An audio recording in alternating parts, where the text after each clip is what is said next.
And thank you, Jim, and the board for having me here. It's really an honor, and people say it's your first New Beginnings, and it's really one of the first times that it's just lined up with the rest of my life. And having said that, I had a little challenge getting here because I got to the airport last night, adjusted till 7, got to the airport by 7:15, was through security at 7:33, and at 7:34 I got a message on my phone that my flight was canceled. So went down to the counter, got rebooked on the 6:30 flight this morning, paid my parking chit, was talking to my wife on the phone. I'm multitasking, but I was multitasking, talking to my wife, paying my chit, put my passport up here, took my chit, walked to my car, got home, came in, scratched the dog, hugged my wife, and went, shit, my passport's on top of that little machine. So I went back to the airport while my wife phoned the airport, got the parking guy. They have it on camera, me putting up there, walking away. It's like, why didn't you run after me? And then a family came, the guy saw the passport, handed it to his wife. His wife disappeared at the airport, came back a couple minutes later without the passport. Must be at the info desk. So I was at the airport till 11 last night looking for my passport, no sign of it. And I've got this global entry card, it's called Nexus in Canada, and I'm like, no, I can put, so I'm like, I gotta be at New Beginnings, I made a commitment. So I check in, get quiet, N8 says, it'll be all right. So I go to the airport this morning get there for 4 for a 6:30 flight because I figured I might have to do some begging. Anyways, I talked to some people. I decide to go through. Somebody tells me, you might be able to get through. It might be a problem coming home on Sunday. I pause, I get quiet. No, I get a green light. I'm going to New Beginnings. So I go through, I get to the U.S. Border Control, and of course I don't have a passport to put on the scanner, so I just go up to the clerk, the customs agent, and she says, it'll work, and goes back and it doesn't work. By the time I come back, I've got a little card with an X on it now. There's a new Border Control agent there, not quite so pretty as the first one, and I explain my situation to him, and he starts keying stuff in the computer and says, what's your address? And I say, Web Drive. He goes, no, it says it's Eclipse Avenue in here. I'm like, shit. I moved in August, we downsized, and I thought I changed the address on the computer. He said, you changed your mailing address, but not your address on the card. You got to do that in person. I could take your card right now. And then he typed a few more things in and said, here, have a great weekend. And here I am. And I really didn't want to miss this weekend because one of my favorite people in the world is Stu Bittman. And Stu and I, for years, knew about each other but had never met each other. And one year we were speaking in Spain. It was before Facebook and all this stuff. And so we had never seen a picture of each other. We just had a tribe and an intermingled tribe. They said, you two got to meet. So we were walking down the path toward one another and got about 15 feet away. And I looked at him and he looked at me and I said, Stu, and he said, Pete, and that was it. And it was like we knew each other forever. We had this connection. I loved the guy so much, I asked him to marry me.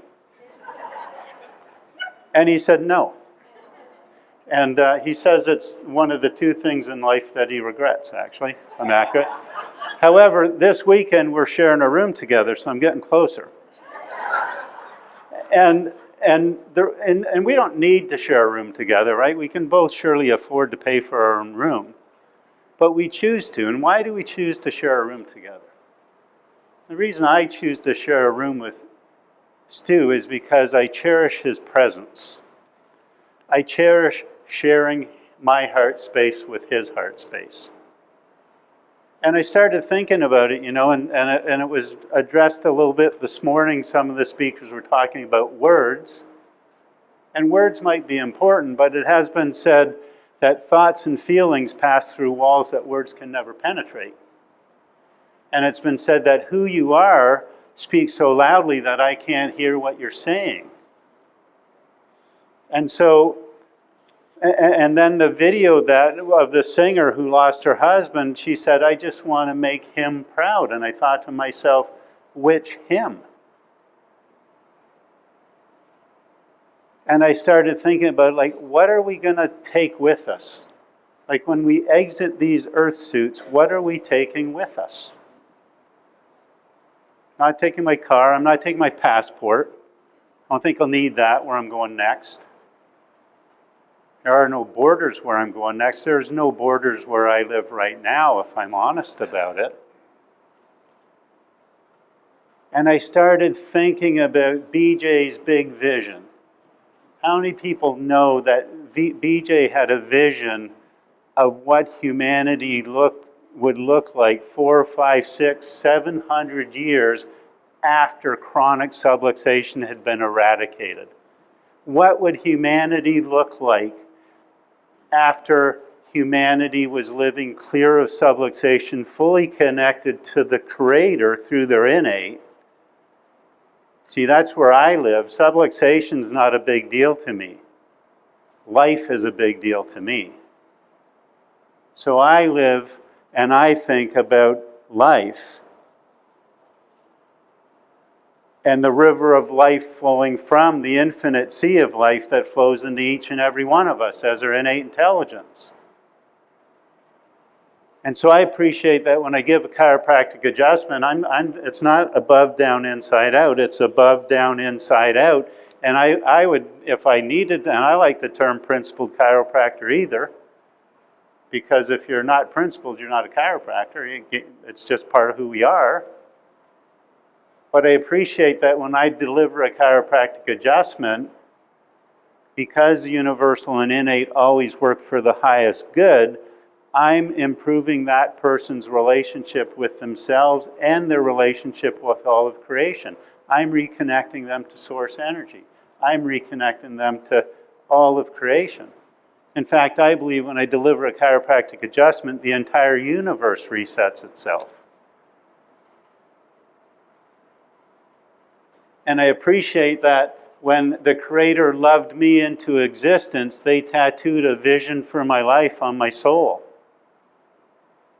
And I'm clear on the fact that as He did it for me, or she, they did it for each and every one of you as well.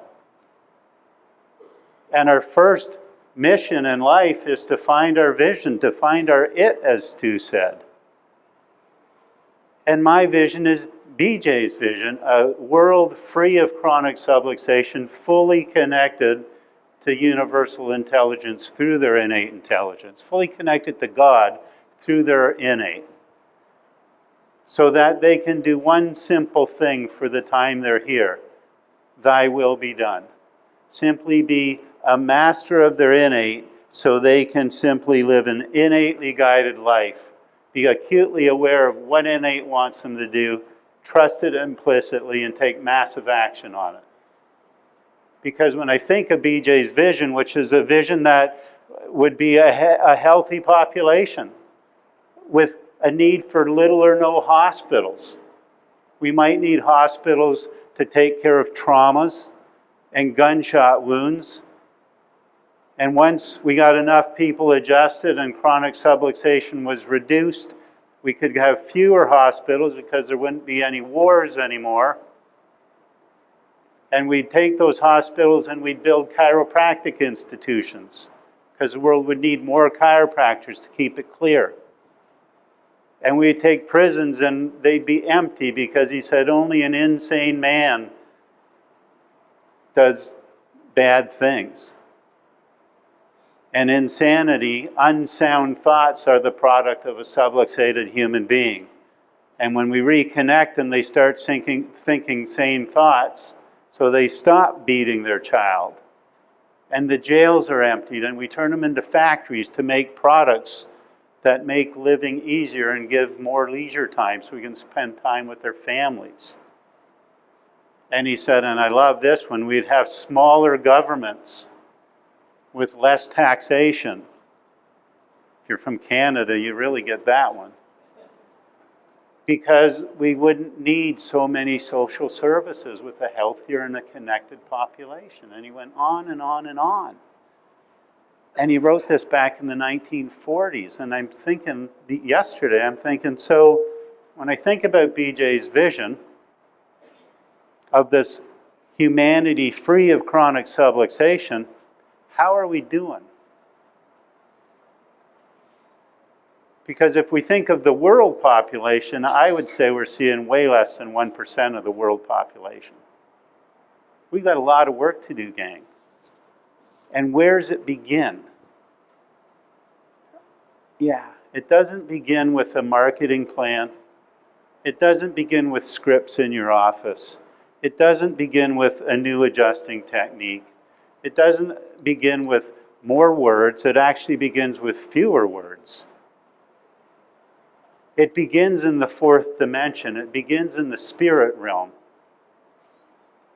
It begins with going into the silence, courting the silence, which was what Sid was all about.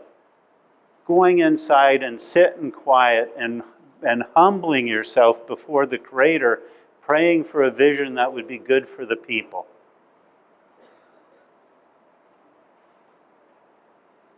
And when we go inside and we find this big vision, the next step is to feel the vision. How many people have a purpose statement written down? And a vision statement? And a mission statement? They all flow from one another.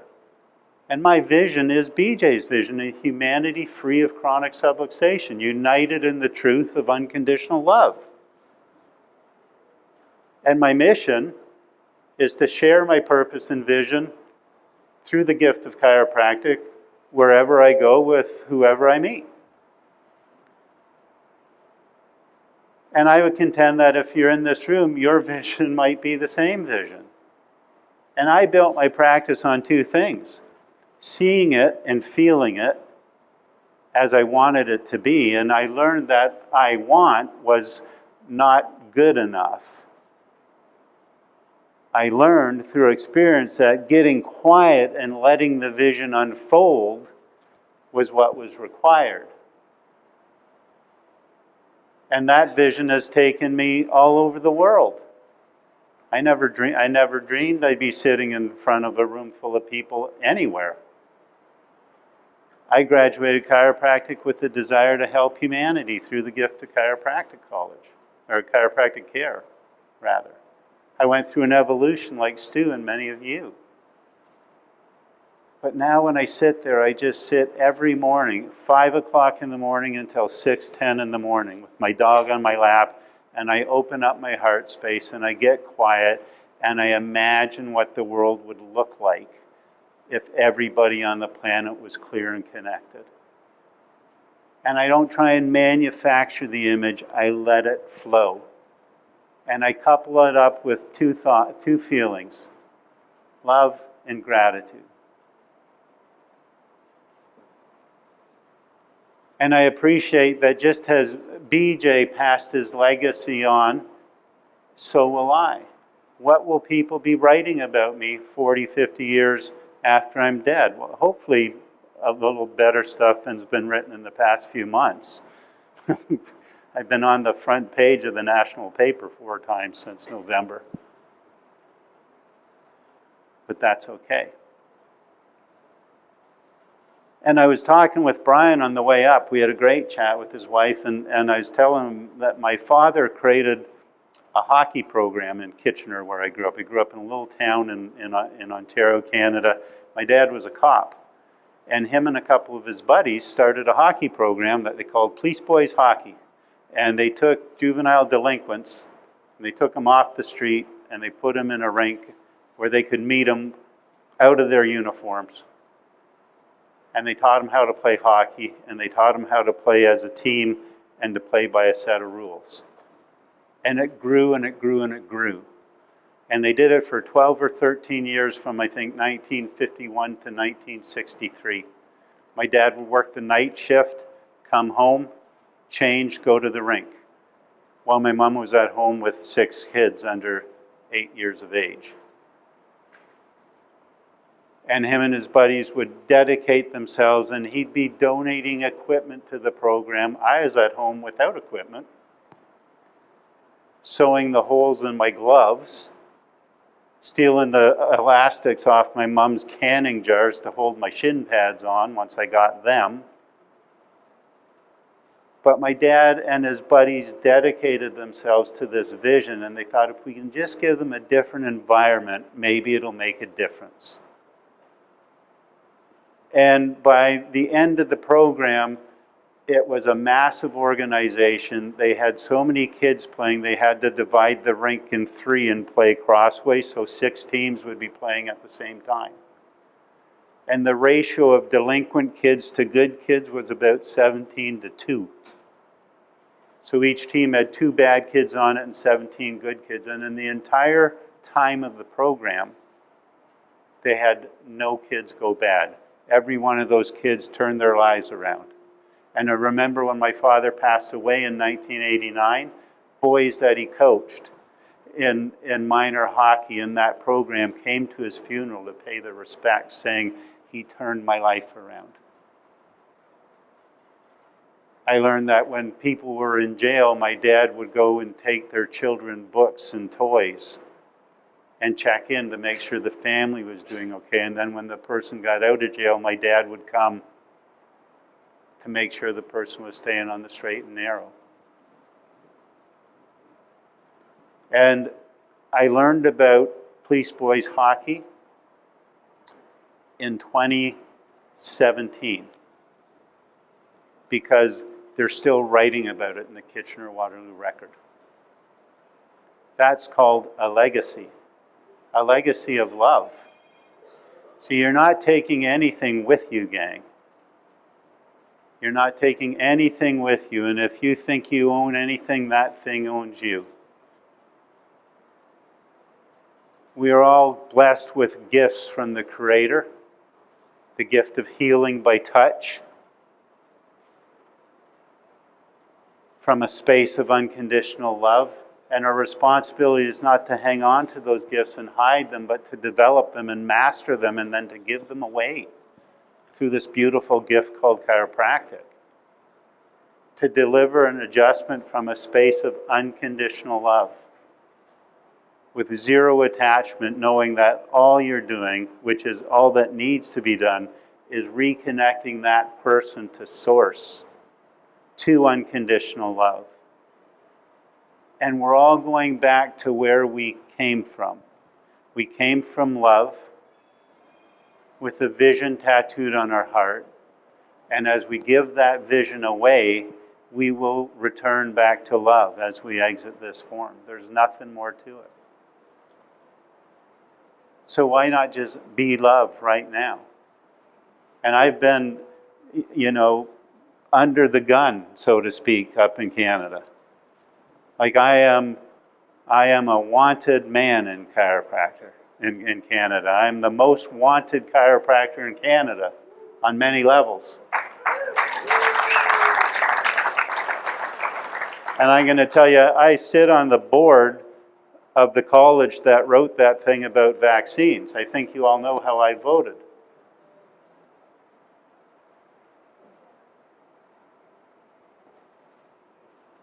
So I am wanted, so to speak.